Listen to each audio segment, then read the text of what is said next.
Jim. Big Hey, Deaf Havana.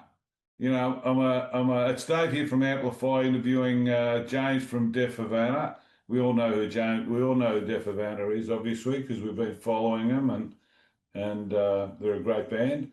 So we're going to start talking. You know how many I've done fucking a million interviews, and everyone's different, and everyone's this, and everyone's that, and they've all got histories. And I keep on. Sometimes I look and I say, "Fuck, I've done nothing in my life. Look at these guys. They've got fucking this, that, the other. They're arena people." So it's always an interesting chat. So let's have ours. Okay, my man, how'd the band come together back in Norfolk some 20 years ago? Give us a bit of a rundown there. it honestly came about because we couldn't do anything else. Like we were kind of like in between. We weren't smart enough to be nerds, and we didn't play sports, so we just picked up A, instruments and stuff. a school Started thing, it just on, yeah, it just literally just started happening. It just happened because we were just mates shit at from everything school who else. came together. Exactly. Yeah, the original lineup was three of us were from the same school, and then there was another bloke from a different school. Okay, so it's always amazed me when I look at these things because I've got no talent whatsoever in anything, and you guys have been such prolific music producers. You know, you've got 10 albums, I think around 20 singles, 15 to 20 videos. You know, there must be a million stories around all that sort of stuff. How about you just give us a bit of a brief rundown of the last 20 years? You know, what basically a framework just for any person that's turned up here that doesn't really know who Deaf Havana is, and you can just say, if someone was saying, "Tell us something about you in a short period," give us that breakdown Okay, cool. I'll try and fit it into like not. I'll try in not to ramble. 25 words or less. Oh, fuck me. No, I don't. We started at school because we were just like semi losers who couldn't do anything. And we basically the only goal we ever had was to get out of the shitty little town that we grew up in, and we did that quite quickly. So like that kind of shot me in the foot because I didn't have any. I didn't like a lot of my friends. They started bands because they wanted to do stuff. I didn't want to do it. I didn't give a shit. I was just happy to hang out with my mates, get free beer, and play music. So we Is there basically, more to life? I mean, I've had to give up the beer, but I can still play music. But no, there's not.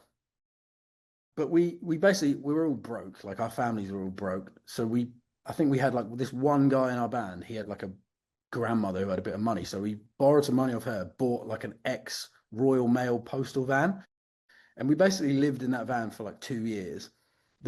I was like 17 to 19. We lived in that van for like 2 years, toured around, managed to get some stuff in Europe, and we started getting a little bit of a name for ourselves.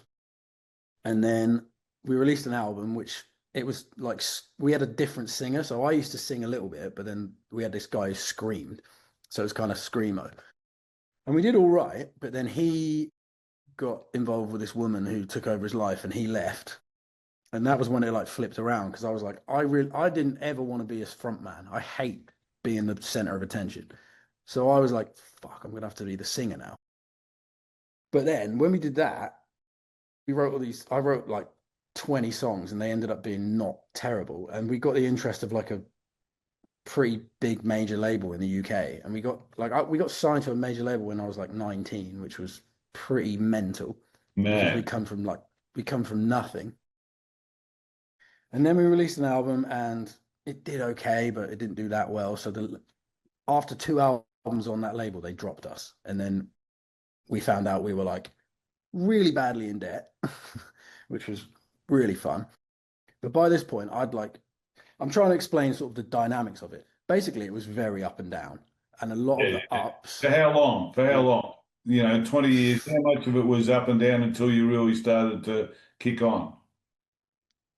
we were kicking on at we really like picked up in about 2011, 2012. So 5, 6 years, 7 years. Yeah.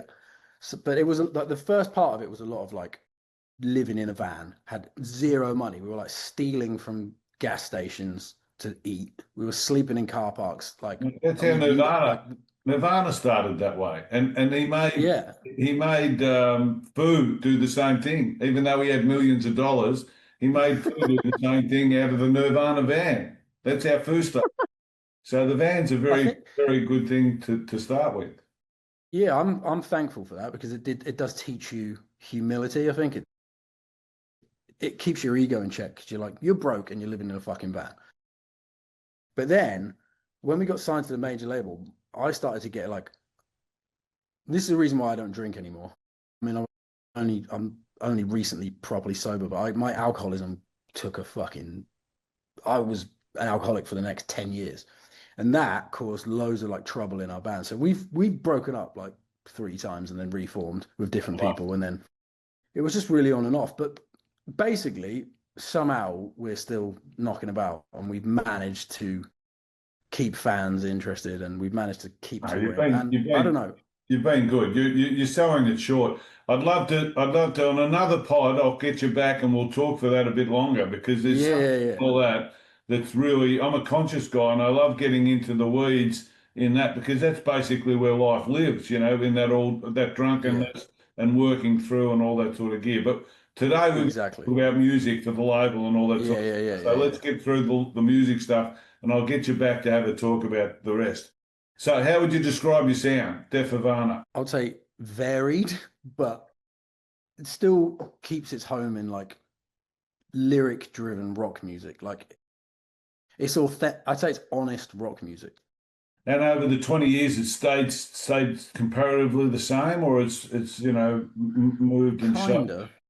Okay, We so we it's we we did release one album which was way more like pop and synthy than like the other ones, but song wise, it's always kind of stayed honest lyrics, quite depressing lyrics, and 4 chords on a guitar. okay, which is standard music. Just Yeah. before we go, that seaside town, that was a seaside town you were brought up in, wasn't it? Yeah. What was it? Did it have sandy beaches or was it gravel beaches or something? It had sandy beaches, but it was a shithole. Okay. They're probably selling billion-dollar houses there now, anywhere bit by the water, you know. Mate, They've honestly, it's expensive to live there now. It was rough as anything when we grew up there. Yeah, that's the story of the world. Who are the influences and who are the influences? What bands do you sort of look up to? I don't know, like None. well, we collectively loved Bruce Springsteen, but like singing wise, mine is an Australian band called Silverchair. Like Yeah, he's Silver. Well, of course. they were a massive influence for me. That's it. All right. Okay, your latest EP, Carousel's just been released on your way to We're Never Getting Out in October, coming out in October. Give us a bit of a rundown about, the new music and some of the signature tracks, something that we can sort of look out for and listen to. Yeah, cool. It's weird because we recorded an album before this and then scrapped it and then wrote a whole new album, which is the one we're releasing. Because I listened to it back and I was like, this is not good. So the new one I love, but it's I don't know. I think everybody says this when they release a new album, but it is like this is the album I've been trying to write for fucking years. So I'm so happy about it.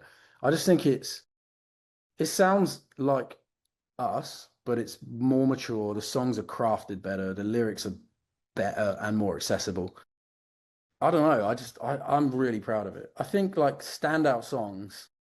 The first track is called Life in Forward Motion. That's quite a good summary of the album. And then there's another track later called Tracing Lines. I think it's like track 11.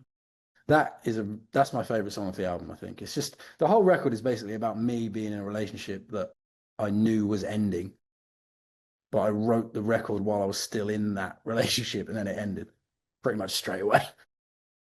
Okay. Okay. So you're obviously going to tour it, I presume. Have you got a tour planned, or what events have you got coming up that are planned to sort of expose Yeah. the EP and the album?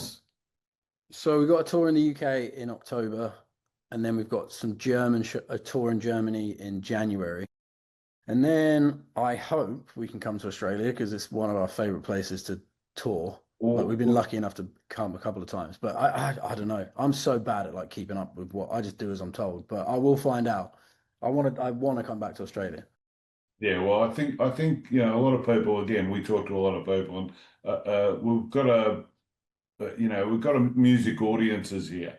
But Yeah, I think Britain go hell for leather as well, and so do bloody Europe. So I'm not saying that we've got it all on our own, but I think it's a bit more.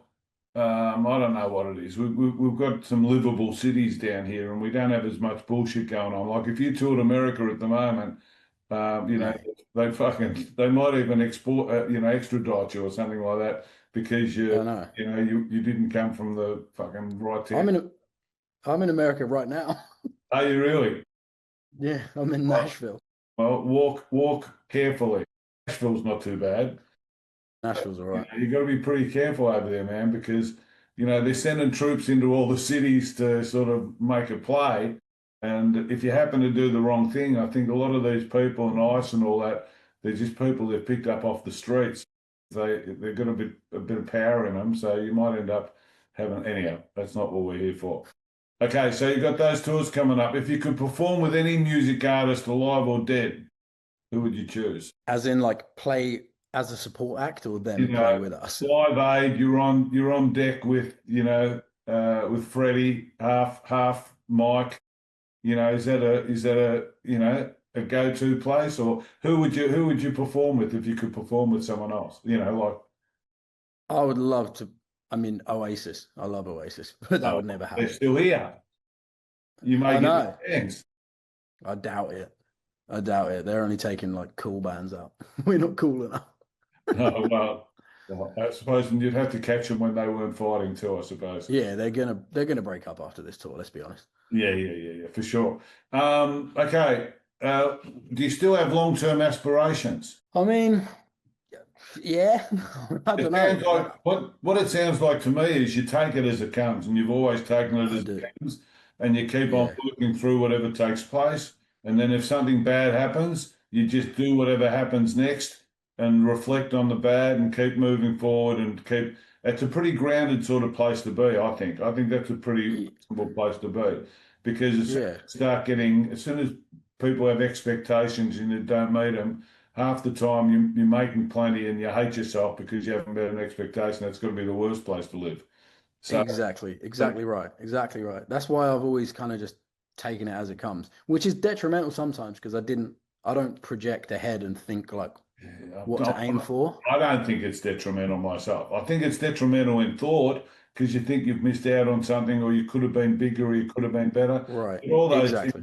all those things are just fucking thoughts in your head, and none of them That's really true. mean anything because they're just thoughts in your head. You can think you're Superman, hop on the building and jump off, and you'll find out that you really can't break a fucking leg.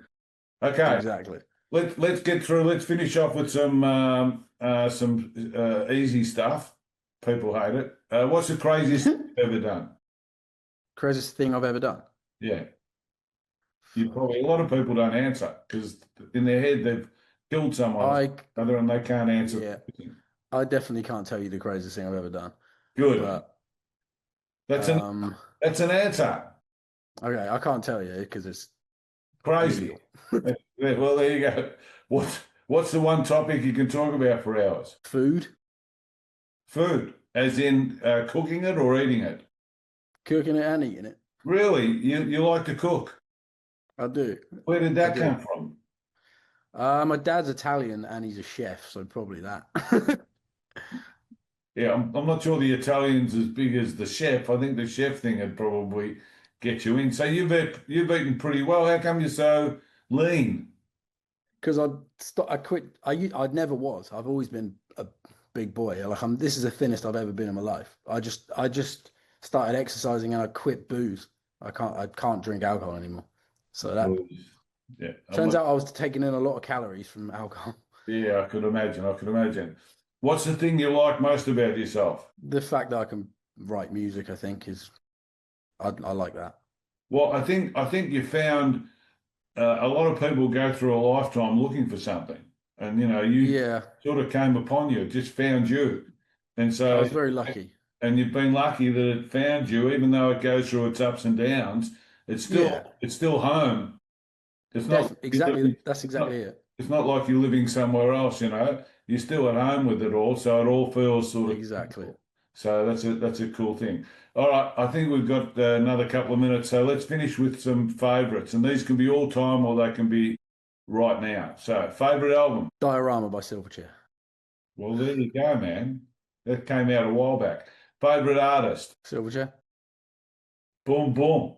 Uh, Favourite movie? I haven't seen that. Uh, Fuck, what is that? That's a it's a good one.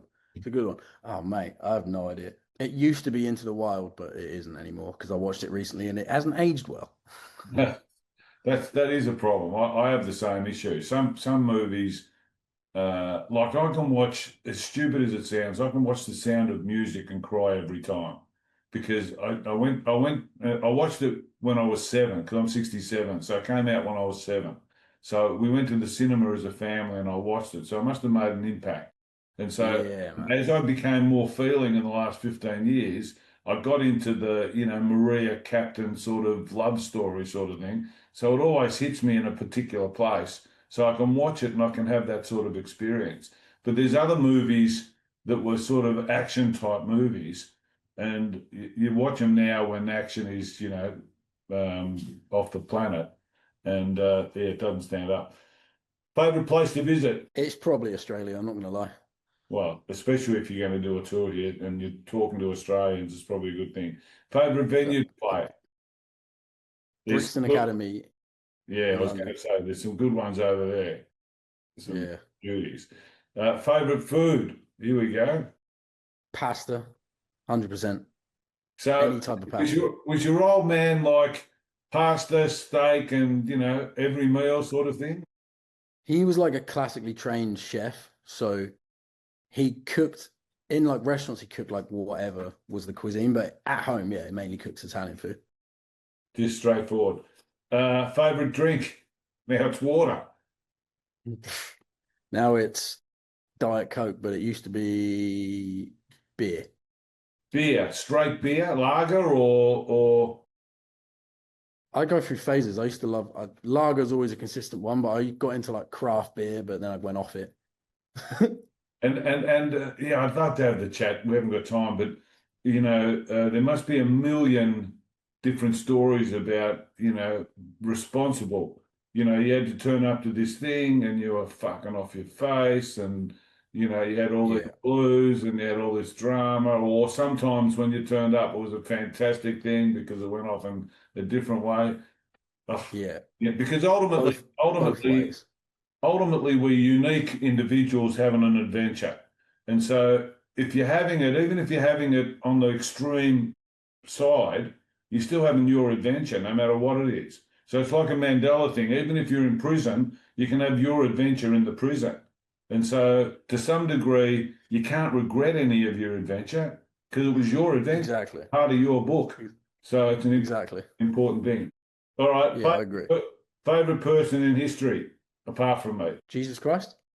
Are you religious? Does that come from from family or something that you sort of drunk and No, found? no, that's just recent. That's just like in the grand scheme of things, fairly recent because I don't know, I've seen proof of it in Discovery. my own in my own life. Well, it's good stuff, mate. Good stuff. Well, again, that's another fucking hour discussion, but we don't have time for it. Okay, and obviously, this question is very relevant for you. What's your favorite tattoo? How Well, many? I have. How many you got? I don't know. I got a shitload on this arm, but they're all terrible. My favorite All one life, is all life, or last 10 years, or all of life you've had. I got this when I was like 16. This arm, Fuck. but my favorite one is my girlfriend's name on my neck. And she's still your girlfriend. Yep. Thankfully, because I don't know what your new girlfriend would think about it. That's it, man. It's that simple. 20 minutes, a bit of Thank you. chatter.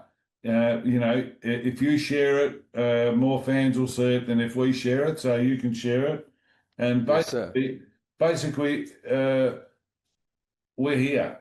So if ever you want to yell out or get some promo or do whatever, depending upon, we hope to expand and do different things. But we'll have to have, when I get that podcast going and I'm doing some conscious stuff, you have to come back and you have to tell us a bit about that journey, because I tell you, I'd love to. especially when you talk about the drunkenness and the JC, because basically they're like partners, because you know Yeah. they're extremes in different ways. But Yeah. but it's like we do life, money, you know, fat, thin, all that sort of stuff while life happens. And it's the life that's Yeah. happening. It's like the meditative stuff. You got to go. You got a next one? No, no, no. Just getting a coffee. I've got to get mine. So let's do that. I'll keep you. If I miss, come back and yell out and we'll have a chat. I'd love to. Thank you so much for your Good time, on you, mate. man. Be well. Take care. Hope You the too. album goes gangbusters. And when you do come down here, yell out and yeah, we'll catch up.